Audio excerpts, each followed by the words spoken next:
Selamat pagi pemirsa. Dalam pidato perdananya sebagai presiden di gedung DPR MPR RI, Prabowo Subianto menyebut kebiasaan korupsi seperti ikan yang pembusukannya dimulai dari kepala.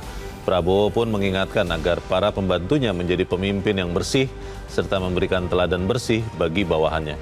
Peringatan keras Prabowo ini disampaikan mengingat tidak sedikit menteri pada pemerintahan sebelum-sebelumnya yang menjadi pesakitan karena terlibat korupsi. Dalam 3 pemerintahan presiden terakhir saja, sudah ada 14 menteri divonis penjara karena korupsi. Jika Presiden Prabowo benar berkomitmen memberantas korupsi, salah satu yang bisa dilakukan adalah mencegah KPK menjadi ikan busuk dengan memastikan para pemimpin KPK benar-benar bersih, berintegritas, dan berani. Pemirsa, inilah editorial Media Indonesia di hari ini Selasa 22 Oktober 2024 dengan tema Janji Berani Perangi Korupsi bersama saya Leonard Samosir. Dan Anda semua para pemirsa juga bisa ikut menyatakan pendapat Anda nanti dengan menelepon nomor telepon 021 583 99 100. Dan pemirsa, pagi ini telah hadir bersama saya Ketua Dewan Redaksi Media Group, Elman Saragih. Bang Elman, selamat pagi. Pagi, Bung Leo. Sehat-sehat, Bang? Sehat. Suka makan ikan, Bang?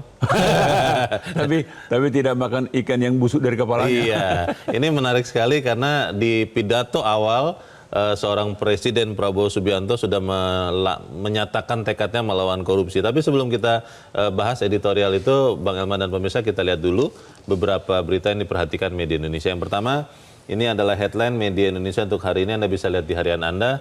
Ini kelihatannya senapas dengan editorial ya Bang Elman ya. Komitmen anti rasuah itu artinya anti korupsi pemirsa, harus dikonkretkan. Dikonkretkannya seperti apa nih maksud berita ini Bang Elman? Ya, artinya kan Bapak Presiden kan sudah dalam pidato kenegaraannya kan, secara khusus bahkan panjang lebar, menyatakan pemberantasan korupsi itu kan, tegas itu kan. Nah ini kan pidato kan. Betul. Ya, pidato ini tidak akan punya arti kalau tidak dikonkretkan, tidak diimplementasikan, tidak dilaksanakan. Nah, itu kan, jadi dan kita yakin. Presiden ketika dia menyatakan itu, Presiden pasti sudah menyiapkan langkah-langkah untuk secara tegas pemberantasan korupsi ini. Jadi bukan hanya sekedar retorika pidato saja, tapi dilakukan dalam tindakan nyata, begitu Bang? Kalau pandangan kita, pandangan masyarakat juga sangat yakin ya. Kan tidak, untuk apa seorang presiden menyatakan itu dalam pidato kenegaraan ya. Pidato awal, paling awal sebagai pidato presiden. Awal dan didengar para pemimpin negara-negara sahabat. Iya kan itu kan jadi tidak hanya berkata untuk Indonesia, juga menyatakan kepada dunia kami akan bertekad membersihkan para koruptor di Republik ini gitu. Iya. Kita harap dan kita percaya betul bahwa komitmen ini benar-benar akan diwujudkan di dalam tindakan nyata. Tapi nanti kan kita bahas lebih jauh di dalam editorial Bang Elman. Kita beralih dulu pemirsa ke berita selanjutnya masih dari halaman 1. Ini terkait dengan swasembada pangan dan energi. Bisa dicapai asal implementasi tepat. Bisa dicapai ini artinya ukurannya apa nih? Implementasi tepat itu maksud berita ini seperti apa Bang Elman? Sebetulnya kan begini, Bung Leo kan. Negara kita ini kan negara agraris ya. Dan negara yang matahari akan terbit sepanjang masa kan. Daratannya luas. Betul. Kan? Jadi tidak masuk akal sebetulnya sebuah negara yang begini subur, tanahnya cukup, matahari tetap bersinar. Kok kita bisa masih mengimpor untuk pangan gitu loh. Mengimpor beras, jagung, besar sekali itu. Semuanya kita impor kan. Nah, ini kan tidak masuk akal. Jadi kalau misalnya ada tekad untuk swasembada pangan, sebetulnya itu kan bukan hal yang baru sebetulnya. Dan itu pasti bisa dilaksanakan kalau memang tekad itu betul-betul diimplementasikan. Jadi tidak hanya teori. Jadi ke depan mestinya, dan kita yakin pemerintahan Prabowo ini pasti tidak lagi suka mengimport, ya kan? Jadi import itu, ya itu nomor 10 lah itu. Termasuk juga energi, tidak masuk akal. Kita kan kaya akan energi. Barang tambang banyak. Minyak, gas, semua batu ada. bara.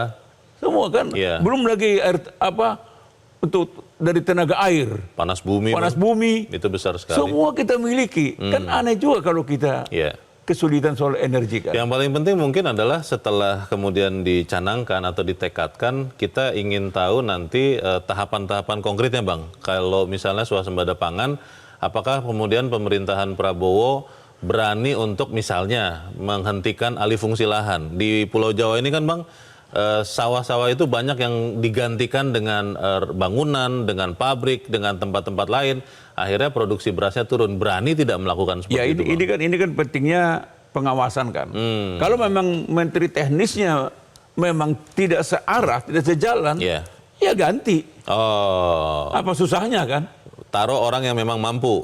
Ya artinya kan kalau orang nggak tepat, Iya. ya ganti. Iya. Jadi mau 10 hari, jadi tidak ada misalnya tunggu 6 bulan, mungkin seminggu ganti aja kalau memang tidak terlihat Oh, tekadnya untuk sesuai dengan napas apa yang dikatakan oleh Presiden. meskipun orang dekat, Bang. Nggak ada urusan orang dekat, Nggak ada orang urusan. jauh sama aja. Sepanjang dia tidak Iya. sesuai dengan keinginan, Iya, tekad, iya. ya ganti. Oke. Kita tunggu nanti langkah atau implementasi konkret dari usaha untuk mencapai swasembada pangan dan energi. Kita ke berita selanjutnya, pemirsa, di halaman 2, halaman dalam di harian Anda, ganjalan ego sektoral bayangi pendidikan. Ini maksudnya terkait dengan dibelahnya Kementerian Pendidikan menjadi 3 menteri atau bagaimana nih maksud berita ini, Bang? Iya kan, tadinya 1 Heeh. menjadi 3 kan. Iya. Memang dikhawatirkan nanti bagaimana distribusi anggaran ini kan. Betul. Karena kan tidak, misalnya kalau ketika pendidikan itu 1 departemen, Ya. kan sesuai dengan undang-undang kan 20%. 20% APBN semuanya masuk ke kementerian itu, satu kementerian. Kementerian. Nah, jangan ada anggapan kalau 3 menjadi 3 kali 20 kan. Oh, 3 kali 20, bukan 20 dibagi 3. Nah, ini harus 20 bagi 3. Iya dong. Nah, walaupun dibagi 3, tetap fokus bagaimana untuk meningkatkan mutu pendidikan kan. Mutu manusia Indonesia. Mutu manusia Indonesia, ya kan? Iya. Karena artinya kalau Iya. dalam anggaran yang cukup, kalau itu digunakan 100% untuk peningkatan mutu pendidikan, pasti akan dihasilkan manusia yang bermutu kan. Iya. Jadi jadi Iya. di sini pentingnya ketiga menteri ini harus jangan mengedepankan ego sektoral. Jangan kemudian Menteri Pendidikan Tinggi bilang yang paling penting kan sarjana, Nggak bisa. master dan doktor. Nggak bisa. katanya. Mereka bertiga harus sama-sama seiring sejalan. Jadi mereka harus sering ketemu. Oh. Gini loh, kita ini Iya, iya. tujuan kita sama loh. Iya. Mau menghasilkan manusia-manusia yang bermutu. Itu kan Iya. tujuan akhir kan. Atau ada yang usulan begini, Bang, sederhana saja, 20 katakanlah dibulatkan jadi 21%, bagi 3 masing-masing 7%, katanya gitu. Nggak bisa begitu. Nggak bisa begitu. Katanya supaya adil, Bang, sama, Nggak ada. Bang. Keadilannya nanti akan terlihat. Terwujud nggak Sesuai manusia yang kebutuhannya. bermutu. Baik. Kita harap 3 menteri dari 1 menteri pendidikan sama-sama bisa bicara dan kemudian mewujudkan tujuan manusia unggul dengan anggaran yang ada. Betul. Jangan kemudian nambah jadi tadi berapa, Bang? 3 kali 20 ya? 20. Habis nanti anggaran. Baik, kita tinggalkan berita itu, kita langsung ke editorial, pemirsa, pada hari ini. Editorial diberi judul Janji Berani Perangi Korupsi. Sekian pemerintahan yang lalu juga, dan saya rasa semua pemerintahan ya, Bang, ya, mau melawan korupsi. Kalau kita masih ingat, dulu pernah ada yang bilang, katakan tidak pada korupsi. Lalu kemudian juga ada jargon bagaimana revolusi mental itu penting untuk salah satunya melawan korupsi. Nah, untuk kali ini, apa yang membuat kita berkeyakinan lebih, Bang, atau bahkan yakin bahwa memang memerangi korupsi ini bukan hanya soal janji, tapi nanti kita akan lihat buktinya, Bang. Bagaimana, Bang? Ya, kalau saya sih melihat gini ya. Pak Prabowo ini kan berbeda dengan presiden sebelumnya ya. Presiden sebelumnya. Ya.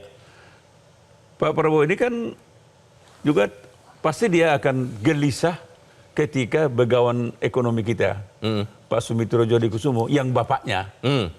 Tahun 93, berarti sekitar berapa itu? Hampir 30 tahun yang lalu. 30 tahun yang lalu. 30 tahun lebih. Sudah mengingatkan ada 30% kebocoran anggaran pembangunan. 30%? 30%. Itu sepertiga dari anggaran? Tahun 93? Oke. Nah, ini yang dugaan kita membuat Presiden Prabowo ini kan gelisah. Apalagi tadi kan dalam berita dikatakan 14 menteri. Tidak hanya 14 menteri, berapa banyak anggota DPR, berapa banyak bupati, berapa banyak wali kota, berapa banyak gubernur. Semua lini lah. Berapa banyak dirjen. Nah, semua lini, bahkan penegak hukum. Ini kan membuat kegelisahan. Nah, kalau korupsi ini tidak diberantas, ini kan terancam semua rencana-rencana kampanye dia, misalnya makanan gratis dan sebagainya, ini kan akan gagal kan. Nah, oleh karena itu, sejak awal Pak Presiden mengingatkan, hati-hati ya, katanya kan. Kalau kau korupsi, saya akan kejar sampai ke antariksa dengan pasukan khusus. Pernah dikatakan itu pernah dikatakan itu kan.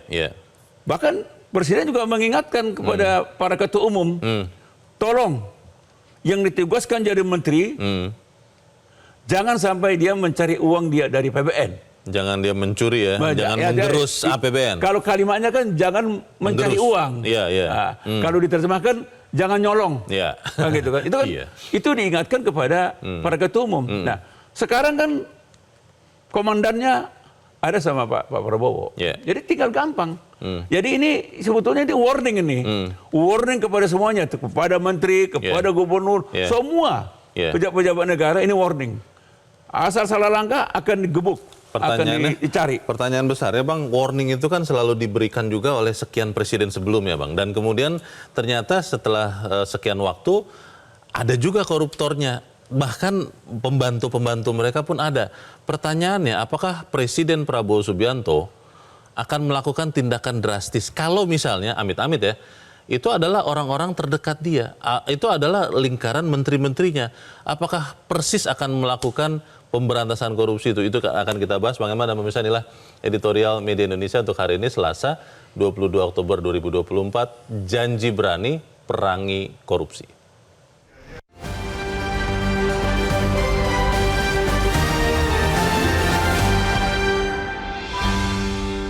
Janji berani perangi korupsi.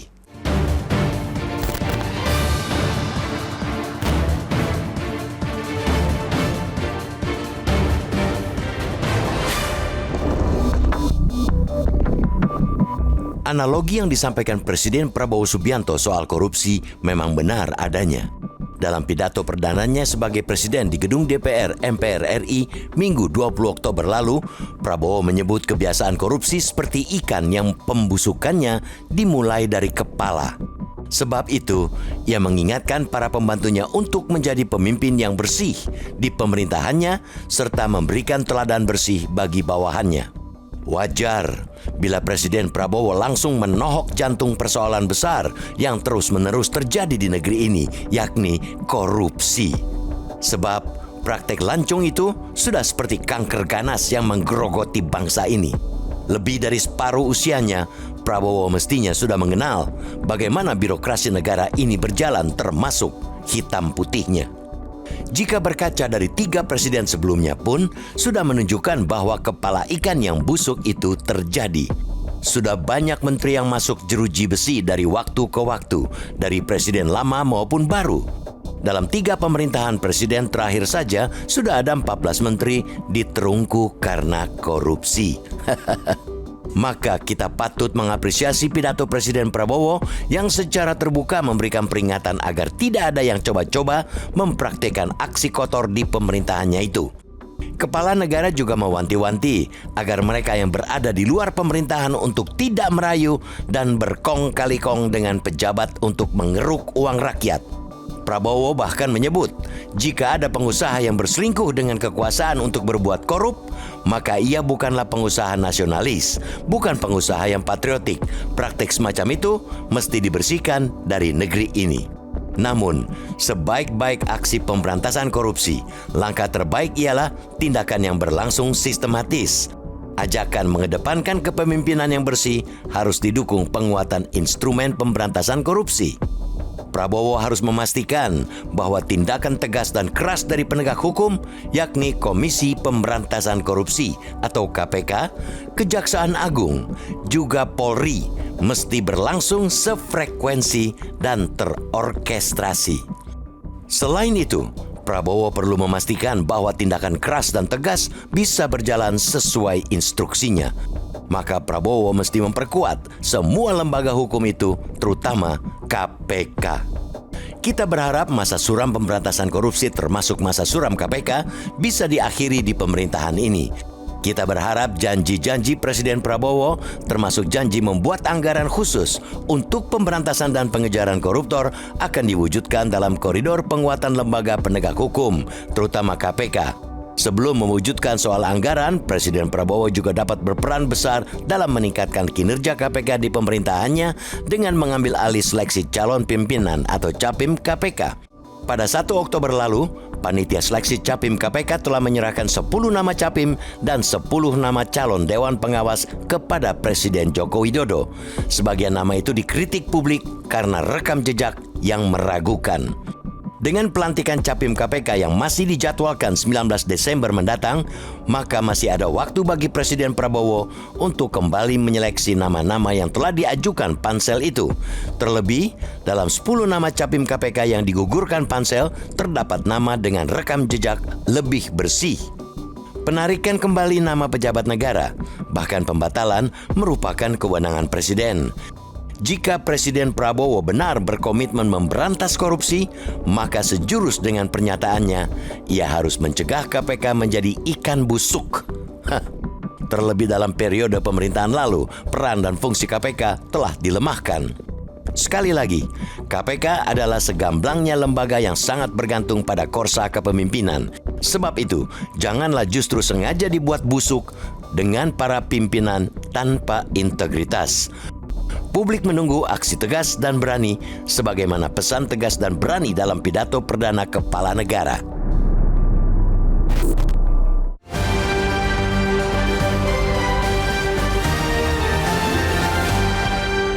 Di bagian berikut Anda bisa ikut menyatakan pendapat Anda terkait editorial pagi ini.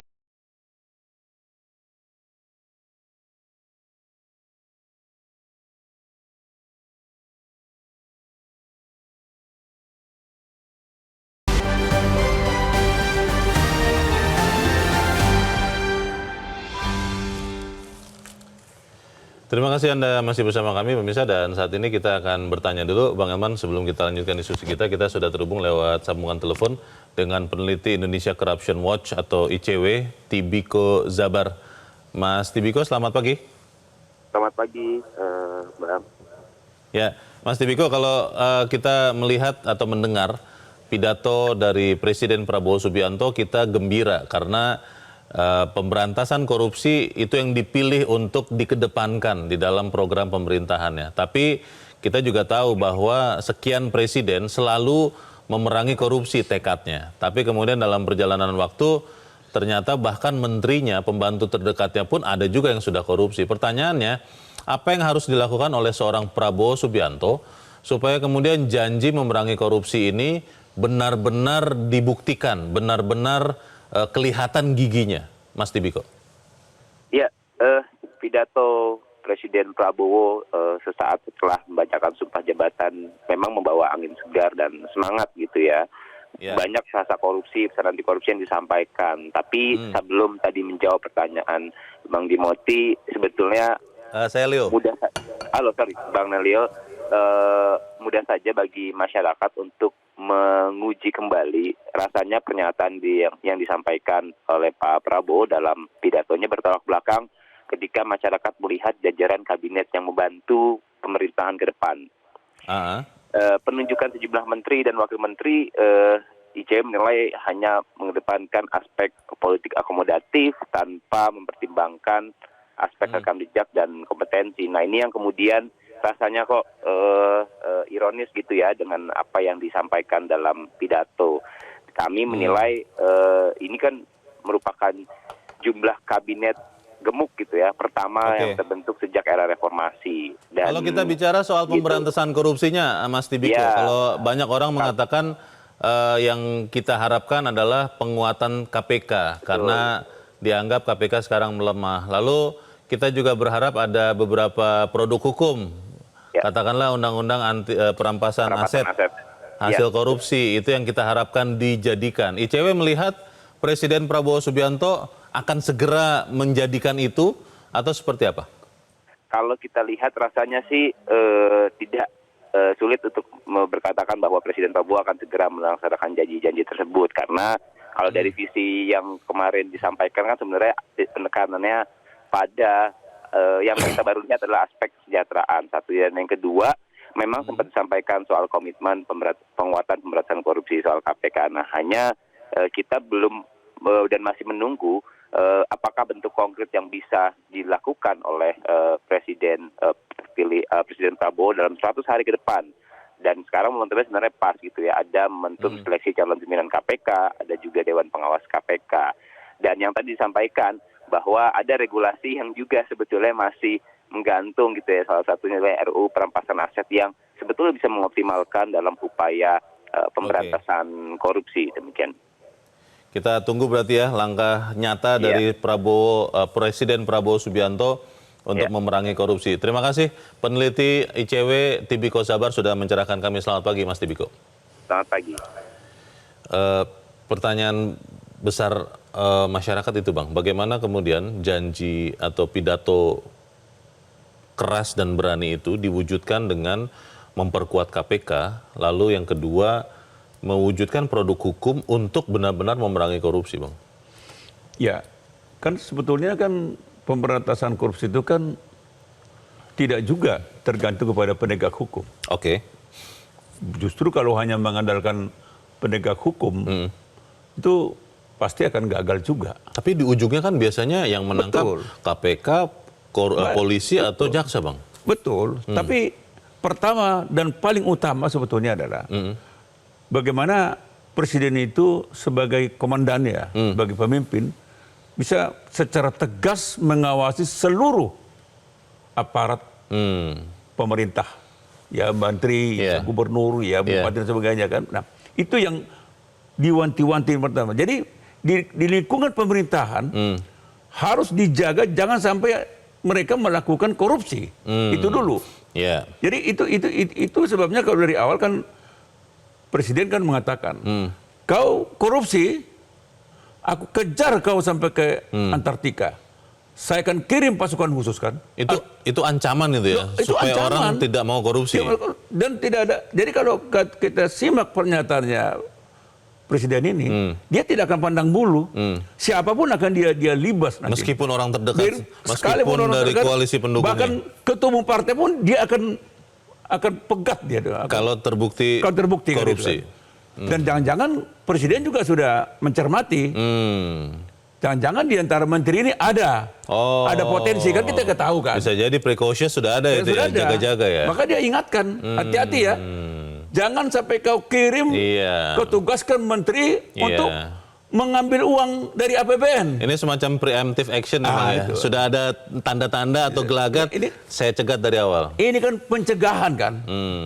Jadi pencegahan dulu. Oke. Nah, setelah ini, kan begitu. Baru kemudian, seperti yang dikatakan Bung Leo tadi, bagaimana aparat penegak hukum ini juga harus harmoni, harus bersama-sama, membangun irama yang sama. Di situ ada KPK, di situ ada kepolisian, di situ ada kejaksaan. Bukannya diduga malah saling bersaing selama ini. Nah itu nggak boleh. Nah, di tempat lain ada Mahkamah Agung, yang mengawasi peradilan kan. Nah, khusus mengenai KPK misalnya kan. Nah, langkah pertama kan harapan masyarakat, ini kan KPK ini harus dikembalikan independensinya kan. Jadi yang sekarang ini sudah menjadi rumpun eksekutif di bawah presiden, kembalikan aja lagi dia menjadi independen. Kan begitu kan. Bahkan bila perlu kembalikan lagi orang-orang yang terbaik dulu, yang sempat tersingkirkan, katakanlah misalnya Novel Baswedan, tes wawasan kebangsaan ya. Karena mereka nggak lulus dari tes kebangsaan. Nah, mungkin bagusnya mereka ini kembalikan lagi ke KPK. supaya lebih tajam ini KPK ini kan. Iya. Nah, berbarengan dengan itu juga, memang mau tidak mau, undang-undang perampasan aset itu harus juga segera diwujudkan. Dijadikan. Nah, di situ nanti masyarakat akan semakin percaya. Nah sekarang masyarakat pasti percaya ini, ya kan? Yeah. Ini pasti Prabowo akan melibat semua para koruptor ini. Nah, untuk meyakinkan masyarakat ini, mungkin masyarakat berharap segeralah Iya. itu undang-undang perampasan aset itu jadi. segera dijadikan. Toh juga kan presiden sebelumnya kan sudah memproses dia kan, tinggal melanjutkan aja kan gitu kan. Bang, pertanyaannya begitu Bang. Ketika di pemerintahan sebelumnya, katakanlah yang paling dekat pemerintahan Presiden ke-7 Joko Widodo, itu kita melihat selalu mengatakan lawan korupsi, anti korupsi, benci kepada korupsi. Tetapi kita melihat juga banyak orang-orang di sekitarnya yang kemudian bahkan terbukti di peradilan melakukan korupsi. Tidak dibela sih, tapi kan kita juga sempat mendengar bahwa penegakan hukum ini sering dalam tanda petik dipakai sebagai alat pukul kekuasaan. Kalau Bang Elman teman saya yang berkuasa, Bang Elman akan saya jaga. Tapi kalau Bang Elman bukan teman saya, ya sudah langsung bergerak disikat. Image ini tetap ada loh Bang. Ini bagaimana seorang Presiden Prabowo bisa meluruskan image ini Bang? Jadi gini Bung Leo, kalau boleh ya, kita jangan lagi mundur ke belakang.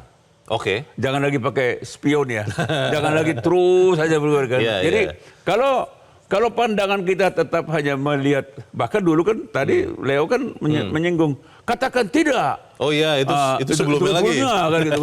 Katakan tidak kepada korupsi. Ternyata korupsi. Kan, gitu. Nah, tapi sudahlah. Yang sudah-sudah kita nggak usah lagi persoalkan. Oke. Jadi kita juga jangan memperlemah sekarang dengan bercermin kepada yang lalu. Jangan tinggal di masa lalu ya. Jangan tinggal di masa lalu. Sekarang masyarakat harus berpandangan ke depan. Ini yakin kita Presiden Prabowo akan melakukan tugas suci pemberantasan korupsi, kan gitu kan. Nah, dan tanda-tandanya kan kita bisa lihat kan.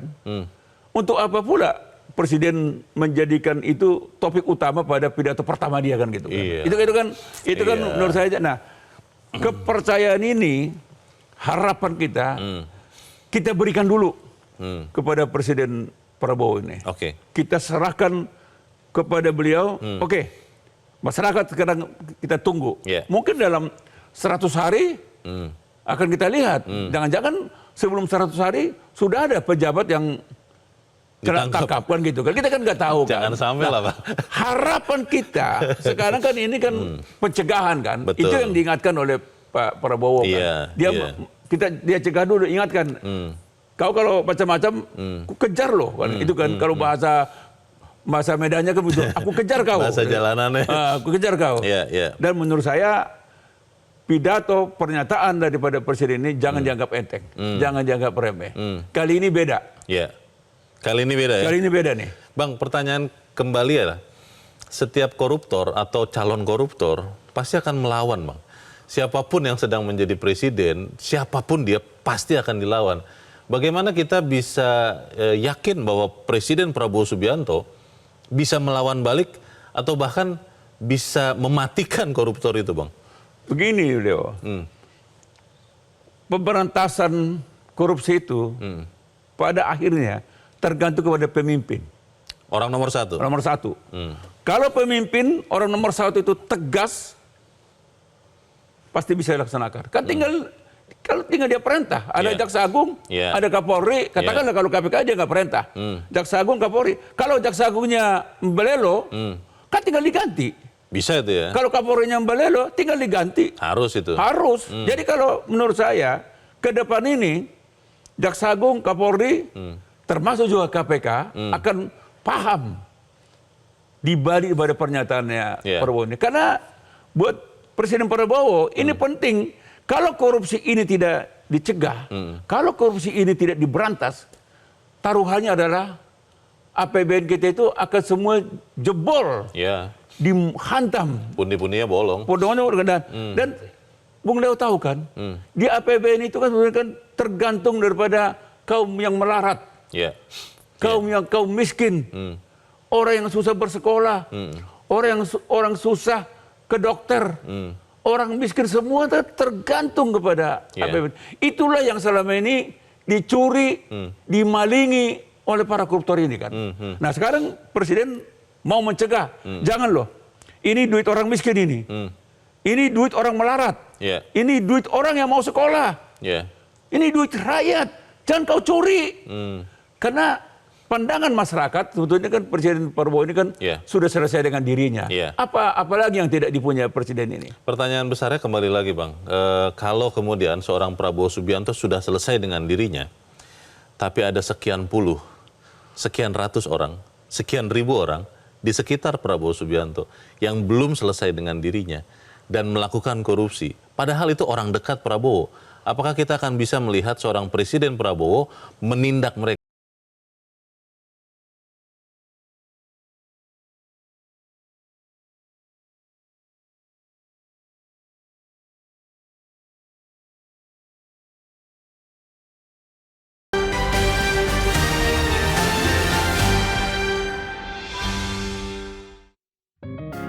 Media Indonesia mengajak Anda untuk mengakses fitur premium e-paper. Dengan sajian konten berbasis intelektual dan meneguhkan kebangsaan, Media Indonesia tampil dengan lebih dinamis melalui e-paper Media Indonesia yang dapat Anda akses kapan saja, di mana saja. Caranya mudah, download aplikasi Media Indonesia di Android atau ketik link e-paper.mediaindonesia.com atau bisa scan QR code pada layar kaca Anda. Klik tab e-paper di bagian samping layar tablet Anda, daftarkan data diri, serta pilih paket berlangganan e-paper Media Indonesia sesuai dengan kebutuhan Anda. Nikmati juga bonus spesial tambahan 4 halaman rubrik fokus setiap hari. Semua bisa Anda dapatkan hanya di e-paper Media Indonesia. Untuk informasi lebih lanjut, hubungi customer service di nomor 0811 1201 2018 atau kunjungi media sosial @Media Indonesia. Media Indonesia, referensi bangsa. Terima kasih pemirsa, Anda masih bersama kami di editorial Media Indonesia dan sekarang kita mau mendengarkan juga Bang Elman pendapat dari pemirsa Metro TV. Kita sudah terhubung dengan pemirsa Metro TV di Tomohon, Sulawesi Utara. Ada Pak Hengki Wongkar. Pak Hengki, selamat pagi. Selamat pagi. Oke, selamat pagi Pak Hengki di Tomohon. Silakan Pak, silakan pendapat Anda Pak. Ya. Sebenarnya saya gembira dengan apa yang dikatakan oleh Pak Presiden Prabowo. Dan karena dulu kan Bung Elman pasti ingat apa kata Wapres kita pertama bilang, korupsi di negeri kita kan itu celana tua. Ayahnya Prabowo bilang 30% dana kita dikorup. Kan kalau sekarang Pak Prabowo bilang mungkin sampai 40% dana APBD kita dan APBN kita dikorup. Jadi yang menurut kita yang perlu diperkuat itu KPK sama penegak hukumnya. Kalau juga tidak ditegakkan hukum pemberantasan korupsi, saya kira ya apa yang menjadi visi dari Pak Prabowo ini, saya pikir juga akan sedikit terhalang atau susah dicapai. Jadi dan juga menurut kita yang perlu diperhatikan pelayanan di publik, karena kalau saya lihat potensi korupsi juga sebenarnya paling besar juga di pelayanan publik kalau kita sebagai masyarakat kecil AMI. Jadi saya kira memang ini satu tugas yang sangat berat yang diemban oleh Pak Prabowo, dan Pak Prabowo harus kawal pemberantasan korupsi ini supaya negara kita menjadi negara maju. Saya kira itu saja Pak Elman dan Pak Leo. Selamat pagi, terima kasih. Terima kasih Pak Hengki Wongkar di Tomohon, Sulawesi Utara untuk pendapat Anda. Selamat pagi Pak. Di belakang Pak Hengki ada pemirsa Metro TV di Malang, Jawa Timur, Pak Agus. Pak Agus, selamat pagi. Selamat pagi Metro, Assalamualaikum warahmatullahi wabarakatuh. Waalaikumsalam warahmatullahi wabarakatuh. Bagaimana Pak Agus pendapat Anda Pak soal berani memerangi korupsi ini? Kita akan melihat buktinya atau jangan-jangan tinggal janji. Silakan Pak Agus. Oke, ini ada dua hal. Jadi yang pertama optimis dan yang kedua pesimis. Kenapa saya katakan demikian? Ketika ada wacana pembentukan kabinet, Bapak Prabowo, Presiden kita, menyampaikan bahwa kabinet kita adalah kabinet zakon, profesional. Tapi nyatanya ketika diumumkan, maka sangat nampak sekali bahwa kabinet ini adalah kabinet second. Kemudian ketika Pak Prabowo menyampaikan pidato pertamanya menyangkut masalah korupsi akan diberantas, kemudian akan dikejar sampai dimanapun. Ini ada dua hal, pesimis dan optimis. Kenapa? Karena di lingkungan kabinet Pak Prabowo sendiri masih banyak indikasi yang yang menyangkut masalah koruptor. Jadi ada indikasi-indikasi itu ada di dalam kabinet saat ini. Nah, untuk itu saya ingin melihat gebrakan dan apa yang disampaikan Pak Prabowo 100 hari kerja. Bisakah Pak Prabowo betul-betul memenuhi janjinya untuk memberantas korupsi sampai ke akar-akarnya, siapapun itu. Apakah dekat dengan para pemimpin pendahulu atau dekat dengan dirinya sendiri. Terima kasih, Metro. Baik, terima kasih Pak Agus di Malang, Jawa Timur untuk pendapat Anda. Selamat pagi, Pak. Di belakang Pak Agus ada Pak Heri di Palembang, Sumatera Selatan. Pak Heri, selamat pagi. Selamat pagi, Pak. Selamat pagi, Pak Heri. Silakan Pak, pendapat Anda, Pak. Singkat, padat. Silakan, Pak Heri. Selamat pagi, Pak. Assalamualaikum warahmatullahi wabarakatuh, Pak. Waalaikumsalam warahmatullahi wabarakatuh. Silakan, Pak Heri. Kami langsung aja, Pak. Ya. Kami terutama sangat senang sekali sebagian besar pidato Pak Prabowo itu masalah korupsi. Untuk itu, tolong jangan disorot aja di bagian pusat. Kami di daerah ini, Pak, terutama ini saya merasakan kenyataan. Saya sebagai asosiasi kontraktor di Palembang, Pak, Sumatera Selatan, bahwa kalau untuk mendapatkan pekerjaan di pemerintahan, khususnya memakai dana APBD atau APBN, itu tidak mungkin menang, Pak. Saya belak-belakan aja, Pak. Tidak mungkin menang kalau tidak mengasih uang pelicin. Itu minimal itu, Pak, 30%. 30%. Itu belum lagi yang lain-lain. Jadi uang itu uang hilang itu 40%. Jadi kita, Pak, sudah sekian puluh tahun tidak pernah dapat untuk pekerjaan di pemerintahan. Yang hanya dapat itu, Pak, konco-konco dan keluarganya, Pak. Jadi permintaan Pak Heri bukan hanya di pusat ya, Pak, tapi di daerah juga yang memang nyata-nyata ada korupsinya juga diberantas. Begitu ya, Pak Heri ya? Betul. Nah, ini lagi, Pak, yang lebih penting, Pak. Kalau kita, Pak, kedapatan bahwa itu ada pembangunan itu ada yang tidak benar, Pak. Itu yang turun, Pak. Kepolisian, kejaksaan, malahan dari BPK, Pak. BPK, itu turun juga, Pak. Di situ kita, di situ ada cinca-cinca ya, Pak. Ujung-ujung dana yang bocor itu, Pak, 50%, Pak. Baik. Sekian dan terima kasih, Pak. Terima kasih Pak Heri di Palembang, Sumatera Selatan untuk pendapat Anda. Selamat pagi, Pak. Yang disampaikan Pak Heri menarik, Bang Elman. Mungkin bukan hanya Pak Heri sih ya, mungkin ada di sekian tempat. Sudah jadi semacam rahasia atau pengetahuan umum bahwa ya kalau mengerjakan proyek pemerintah harus ada sesuatunya begitu. Ini bagaimana kemudian seorang Presiden Prabowo bisa menjangkau sampai ke sana, Bang? Karena kan Palembang atau mungkin daerah-daerah lain jauh dari Jakarta atau nanti dari IKN. Sebetulnya kalau soal jarak ya, itu tidak menjadi hambatan kok sekarang ini. Tidak jadi masalah ya? Tidak menjadi masalah. Toh juga misalnya di Palembang kan ada Kapolda, ada Jaksa Tinggi, ada Kapolres, ada Kejari, ada penegak hukum ada penegak hukum di sana kan. KPK juga tangannya pun sampai ke desa-desa kok. Nggak ada masalah. Sepanjang ada barang buktinya. Dan inilah sebetulnya kan yang diingatkan oleh Presiden kan. Hati-hati. Jadi pernyataannya Presiden ini tidak hanya pejabat di pusat. Tidak menyangkut hanya APBN, APBD. Sampai ke daerah-daerah, seluruh daerah di ujung-ujung pun. Disitulah pentingnya sebetulnya ke depan penegak hukum ini. Ini kan sekarang kan sudah ini pernyataan presiden ini kan untuk pencegahan, mengingatkan kan. Nah, kemudian dilanjutkan dengan penegak hukum. Nah, di sini ke depan penegak hukum juga nggak boleh main mata, tidak boleh setengah-setengah. Katakanlah misalnya ketika ada terindikasi, bahkan diperiksa. Bahkan kalau kita lihat beberapa yang lalu, mobil tahanan sudah warawiri. Nah, orang ini mestinya dilanjutkan gitu.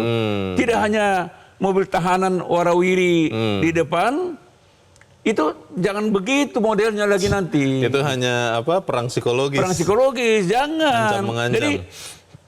Jadi kan ini kan seirama dengan pernyataan presiden ini. Juga penegak hukum juga harus iramanya harus sama. Jadi mereka itu harus tegak lurus.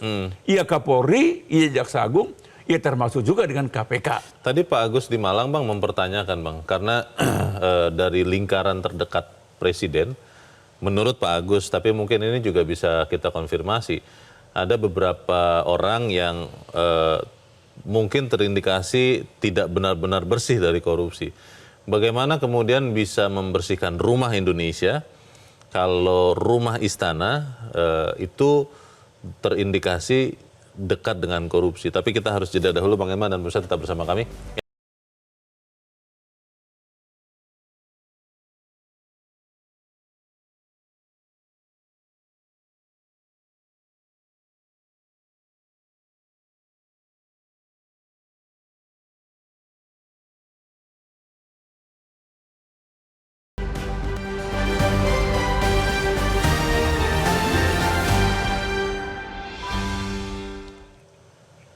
Terima kasih Anda masih bersama kami dan kita ada di bagian akhir diskusi kita pagi ini. Bang Elman, ada yang mengatakan bahwa kalau untuk menyapu, sapunya harus bersih. Karena kalau sapunya kotor, tidak akan pernah bersih. Lalu kita juga ingat di Cina, di Tiongkok, Bang, pada suatu masa ada Perdana Menteri Cheng Rongji yang mengatakan, saya menjadi pemimpin sediakan 100 peti mati. Kalau ada yang terbukti korupsi, maka saya akan hukum mati.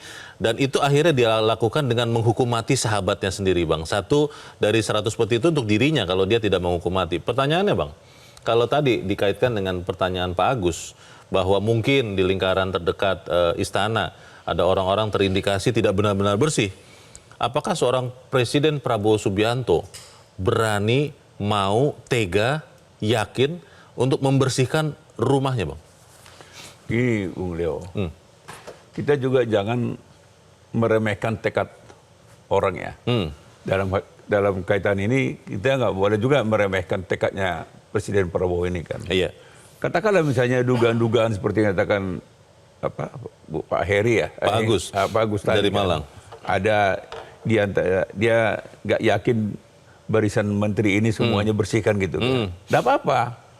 Dan itu jangan juga dianggap bahwa Presiden Prabowo tidak tahu kan kalau dugaan-dugaan seperti itu kan. Tidak senaif itu ya? Tidak senaif itu. Tapi kan saya artinya mengundang kita semua jangan dulu berburu sangka di awal ini gitu. Jangan a priori ya? Jangan a priori gitu kan. Udahlah kita kasih kepercayaan sepenuhnya kepada Presiden Prabowo. Iya. Karena apa ya? Kan banyak contoh kok. Belum lama ini Presiden Joe Biden Amerika Serikat. Tega kok dia membiarkan anaknya masuk penjara, dihukum. Tidak dibela, tidak dibantu, tidak diintervensi. Jadi ada contoh Presiden Amerika loh itu. Dan apakah itu akan dicontoh oleh Prabowo? Kenapa tidak? Dari awal kita sudah bilang, Presiden Prabowo ini pada dasarnya, pada hakikatnya, dia sudah selesai dengan dirinya, apalagi gitu kan. Sesuai dengan kalau kita ikutin janji-janji Presiden ini dari 2014, 2019 kan tekad dia untuk memberantas korupsi ini kan dari dulu kan sudah bulat kan. Dan konsisten ya? Dan konsisten. Tidak kemarin A, sekarang B, bukan. Nah sekarang 2024 ini sudah dikasih kesempatan, dikasih kepercayaan sebagai komandan, sebagai presiden. Rakyat harus percaya dan kita harus percaya. Dan oleh karena itu, para menteri-menteri ini jangan juga menganggap sudah enak-enak. Hati-hati para menteri ini. Ketua umum partai juga hati-hati. Jangan menganggap yang lain naib. Enggak. Yang dikatakan Presiden Prabowo itu kemarin kartu kuning itu, Kartu Bang. kuning. Kartu kuning kedua tuh. Presiden sudah bilang loh, saya sudah ingatkan loh, Iya. terutama ketua-ketua umum partai. Iya. Ketika menugaskan jadi menteri, jangan ditugaskan untuk mencari uang Iya. APBN. Iya. Itu berlaku juga untuk mereka. Ketika mereka jadi menteri, berlaku. Iya. Kepada siapapun ini berlaku. Iya. Kepada gubernur yang akan datang juga berlaku. Kepada bupati. Jangan pernah ada pikiran saya orang dekat Jangan. Presiden, saya pasti aman. Kita memastikan tidak ada orang dekat, tidak ada orang jauh, semua sama. Tidak ada orang dalam. Tidak ada orang dalam. Begitu kau maling, Presiden kan bilang, aku kejar kau sampai ke Antartika dan aku kirim pasukan khusus. Iya. Pasukan khusus loh. Iya. Bukan dia bilang, aku kirim penegak hukum enggak loh. Itu tidak main-main ya. Pasukan khusus. Iya. Jadi terdeteksi. Jadi kalau perkiraan kita, para menteri ini sekarang ya hati-hati. Jangan-jangan 1 minggu, 2 minggu, 1 bulan, 3 bulan, 6 bulan, langsung cet. Karena masih berani main-main korupsi ya. Jangan main korupsi. Karena Oke. apa? Presiden kan sudah bilang, itu uang untuk rakyat miskin. Iya. Itu uang untuk orang yang melarat. Iya. Jangan kau curi itu. Iya. Presiden sudah mengatakan kita bekerja untuk rakyat. Saya mau kasih Bukan untuk kerabat. makanan gratis kepada rakyat kecil. Jadi kalau itu dicuri, pasti marah Presiden. Kita pun marah. Baik. Jadi harapan kita, Bung Leo, Ya. kita percayakan sepenuhnya kepada Presiden Prabowo Ya. untuk memberantas korupsi ini. Apakah bisa? Pasti bisa. Asal kita juga bantu sama-sama mengawasi. Rakyat juga harus ikut kasih Dan percayaan, memberi masukan, ikut mengawasi, ya toh, terutama para para menteri ini ya. Iya. Kan Presiden Prabowo kan bilang ikan itu Busuknya biasanya busuknya dari kepala. dari kepala. Jadi kalau kepalanya busuk, ke bawah juga akan busuk. Baik. Jadi kita mintakan para menteri jangan menjadi seperti ikan. Ya. Jangan seperti ikan yang kepalanya busuk karena mereka juga bukan ikan. Kita harapkan itu yang terjadi. Bang Eman Saragih, terima kasih sudah hadir tempat ini. Selamat pagi, Bang. Pagi. Pemirsa, korupsi masih jadi masalah pelik di negeri ini. Perhatian Presiden Prabowo Subianto untuk menangani korupsi menjadi angin segar bagi upaya pemberantasan korupsi di tanah air. Secara tegas, Presiden Prabowo meminta para menterinya untuk bersih dan tidak main-main dengan anggaran. Tekad Prabowo memberantas korupsi ini selayaknya diimbangi dengan memastikan para pemimpin Komisi Pemberantasan Korupsi benar-benar bersih, berintegritas, dan